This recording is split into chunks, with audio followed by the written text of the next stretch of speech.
Hello, hello, hello! Today's video, lalabas tayo ng Manila. Iiwan muna natin ang Manila. Iiwan natin ang city, ang syudad at pupunta tayo sa probinsya. At sa probinsya naman ay nako talaga maglilibang tayo doon. Sariwa ang hangin, pero ang bilihin, ganun pa rin. Di po kita sa probinsya ka, mura na bilihin ng mga gulay. Ay nako, napakamahal talaga. Diba? Kaya naman, enjoy lang ang ating pag-i-stay sa probinsya. At syempre kasama ko naman ang side ng pamilya ng aking asawa, mga kapatid niya, pamangkin niya, magulang niya, mapasyanan namin sa probinsya. Diba? So, para masaya, happy ang lahat. Diba? Kaya naman, ay naku talagang sobrang tindi ng biyahe namin, almost 12 hours kang bumabiyahe.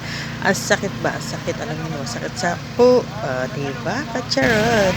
At yan, after namin ma-reach ang bahay ng aking biyanan, diba? Nagpahinga lang kami ng almost 1 hour. After nun, ay naku, hindi namin sasayangin ang oras at panahon na pag-stay namin dito. At nagpunta kagad kami sa palengke. Palengke kami nagpunta, hindi na kami namunta sa grocery, sa supermarket or whatever. O diba, kailangan natin magtipid, basta mag-enjoy lang ang buhay probinsya. Hindi naman kailangan ng maggarbong handaan. Basta kailangan sama-sama na happy ang lahat. Charot! At yan pala po pagtatanim nila ng paano. Pero di nagtatanim, o diba? Kasi maambon ang panahon ngayon sa buhay probinsya. Syempre probinsya, o diba? Maambon, maulan-ulan. Ay, cold weather talaga, malamig. Pero syempre, iba ang balat natin. Hindi tayo nilalamig. Enjoy natin ang lamig. Pero mga kasama natin talaga super giniginaw talaga sila. Ayaw nila ng electric fan. Pero ako syempre, gusto ko talaga yan. Malamig na malamig ang panahon. O diba? Kaya naman, nako, nandun lang tayo sa loob ng bahay. After ng kinabukasan na yan, at nako, talaga naman. Charot!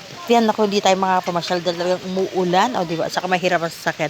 Napakamahal ng pamasahe dito. Ay, nako, sana all na lang ang pamasahe. Mas mahal pa sa Maynila. Pero syempre, medyo malayo-layo talaga ang travel. Kaya wala tayong magagawa kundi magbayad. O, diba? Kaya naman, dito lang tayo sa paligid ng bahay ng aking biyanan sa probinsya. Titignan natin yung mga paligid nila. Simpleng pamumuhay. Ay, nako, talaga nga naman.